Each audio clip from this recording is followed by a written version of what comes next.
यह कहानी एक छोटे से गांव सुनहरीपुर की है।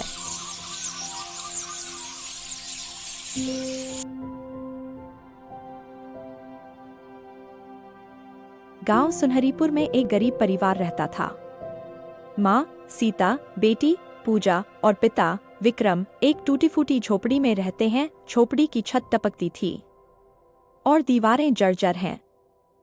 विक्रम एक मजदूर है, लेकिन इस साल तेज गर्मी के कारण काम की कमी है और परिवार के पास खाने के लिए भी पर्याप्त भोजन नहीं है।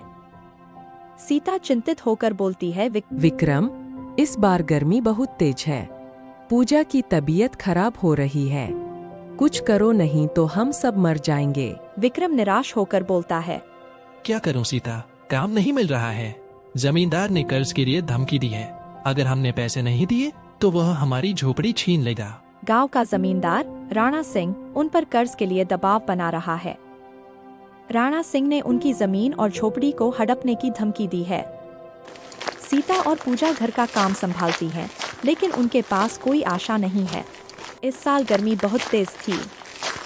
गांव में पानी की किल्लत है और लोग प्यास से बेहाल थे। विक्रम को काम नहीं मिल रहा था और परिवार भूख से तड़प रहा है। एक दिन पूजा बेहोश हो जाती है। सीता चिल्लाते हुए बोली, विक्रम, जल्दी आओ, पूजा बेहोश हो गई। विक्रम डरते हुए बोलता है, उसे पानी दो, जल्दी करो। डॉक्टर कहता है कि उसे पानी और ठंडक की जरूरत है, नहीं तो उसकी जान को खतरा हो सकता है। अगर इसे पानी और ठंडक नहीं मिली तो यह बच नहीं पाएगी। विक्रम मजबूर होकर जमींदार के पास जाता है और उससे मदद मांगता है। विक्रम गिड़गिड़ाते हुए राणा साहब, मेरी बेटी की जान खतरे में है, कृपया मेरी मदद करो। राणा सिंह मजाक उड़ाते हुए कहते हैं, तुम्हारी मदद? तुमने मेरा कर्ज अभी तक नहीं चुकाया है। अगर तुम अपनी झोपड़ी और जमीन दे दो तो शायद मैं तुम्हारी मदद करूं। विक्रम निराश होकर लौट आता है। एक रात जब परिवार भूख और प्यास से तड़प रहा होता है, एक अजनबी करण उनकी झोपड़ी के बाहर आता है।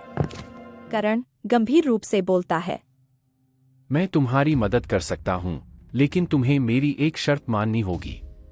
सीता डरते हुए बोलती है, तुम कौन हो और तुम हमारी मदद क्यों करना चाहते हो? मैं इस गांव का नहीं हूं। मैं एक रहस्यमयी खजाने की रक्षा करता हूं। अगर तुम मेरी मदद करोगे तो तुम्हारी सारी समस्याएं खत्म हो जाएंगी। करण उन्हें एक पुराने कुएं के पास ले जाता है और कहता है कि इस कुएं में एक खजाना छुपा हुआ है, लेकिन इस खजाने को निकालना आसान नहीं है, क्योंकि कुएं के आसपास एक रहस्यमयी शक्ति है। करण और विक्रम कुएं में उतरते हैं। वहाँ उन्हें एक पुराना बक्सा मिलता है। विक्रम कहता है, यह बक्सा क्या है और इसमें क्या है? इसमें एक हीरा है, लेकिन यह हीरा श्रापित है। अगर हम इसे ले जाएंगे तो हमें इसकी कीमत चुकानी पड़ेगी। विक्रम डर जाता है, लेकिन वह अपने परिवार के लिए खजाना ले जाने का फैसला करता है। वे बक्से को झोपड़ी में ले आते हैं।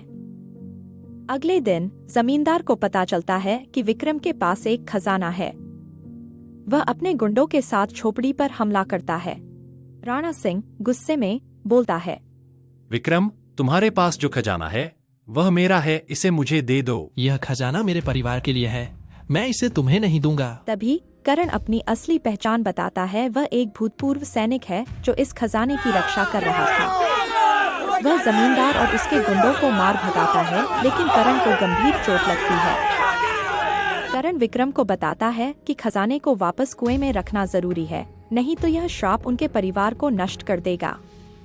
करण कमजोर आवाज में बोलता है, विक्रम, यह हीरा श्रापित है, इसे वापस कुएं में रखो, नहीं तो तुम्हारा परिवार नष्ट हो जाएगा। विक्रम मजबूर होकर खजाने को वापस कुएं में रख देता है। खजाने को वापस रखते ही कुएं से पानी निकलने लगता है। गांव में पानी की किल्लत खत्म हो जाती है और लोग खुश हो जाते हैं। सीता खुशी से बोलती है, विक्रम, पूजा ठीक हो गई है, गांव में पानी आ गया है। हाँ सीता, करण ने हमारी मदद की, अब हम सुरक्षित हैं। जमींदार अब उन्हें परेशान नहीं करता और परिवार को एक नई शुरुआत मिलती है। इस कहानी का संदेश है कि लालच और स्वार्थ से दूर रहकर ईमानदारी और साहस से हर मुश्किल का सामना किया जा सकता है। गरीबी और संघर्ष के बावजूद अगर हम सही रास्ते पर चलें तो जीवन में खुशियां जरूर आती हैं।